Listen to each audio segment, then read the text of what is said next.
أعوذ بالله من الشيطان الرجيم. بسم الله الرحمن الرحيم. إذا وقعت الواقعة ليس لوقعتها كاذبة خافضة رافعة.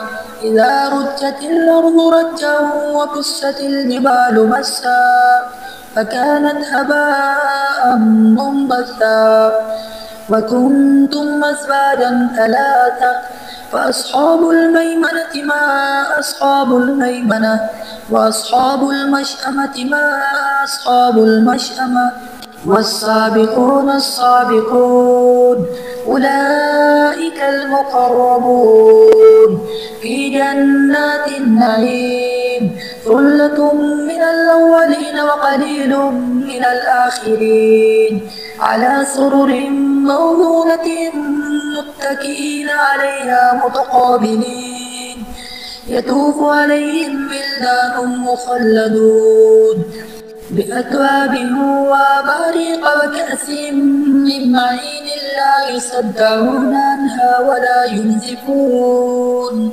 وفاكهة مما يتخيرون ولحم طير مما يشتهون وحور عين كأمثال اللؤلؤ المكنون جزاء بما كانوا يعملون لا يسمعون فيها لغوا ولا تأثيما إلا قيلا سلاما سلاما وأصحاب اليمين ما أصحاب اليمين في سدر مخضود وطلح ممدود وظل ممدود وماء مسكوب وفاكهة كثيرة لا مقطوعة ولا ممنوعة وفرش مرفوعة إنا أنشأناهن إنشاء فجعلناهن أبكارا عربا أترابا لأصحاب اليمين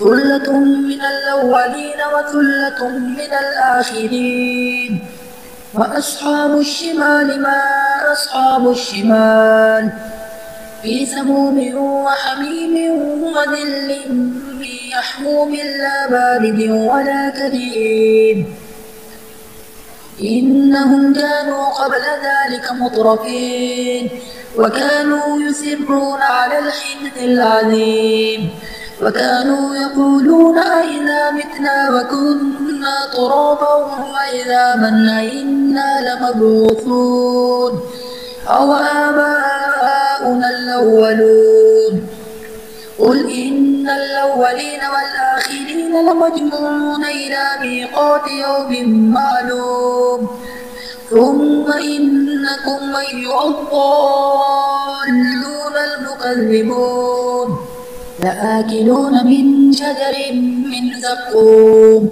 فمالئون منها البطون فشاربون عليه من الحميم فشاربون شرب الهيم هذا نزلهم يوم الدين نحن خلقناكم فلولا تصدقون أفرأيتم ما تمنون أأنتم تخلقونه أم نحن الخالقون نحن قدرنا بينكم الموت وما نحن بمسبوقين على أن نبدل أمثالكم وننشئكم فيما لا تعلمون ولقد علمتم النشأة الأولى فلولا تذكرون أفرأيتم ما تحرثون أأنتم تزرعونه أم نحن الزارعون لو نشاء لجعلناه حكاما فظلتم تفكرون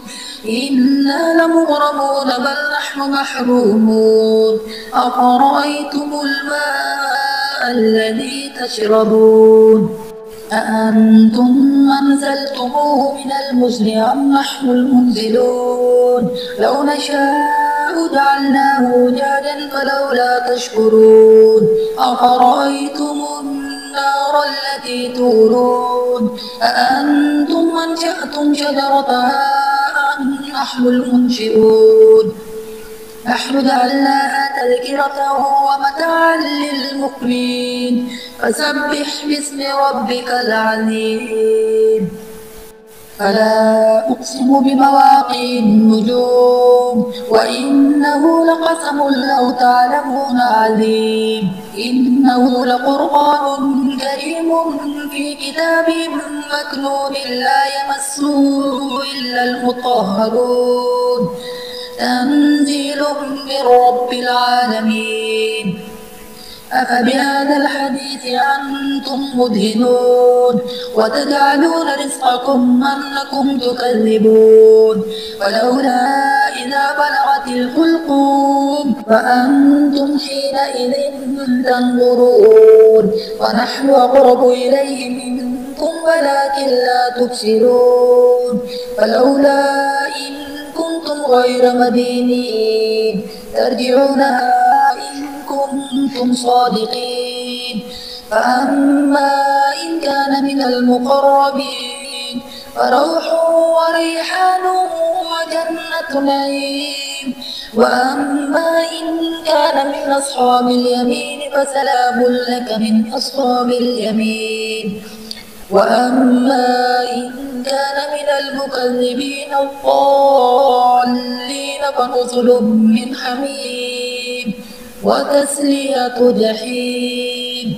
إن هذا لهو حق اليقين فسبح باسم ربك العظيم.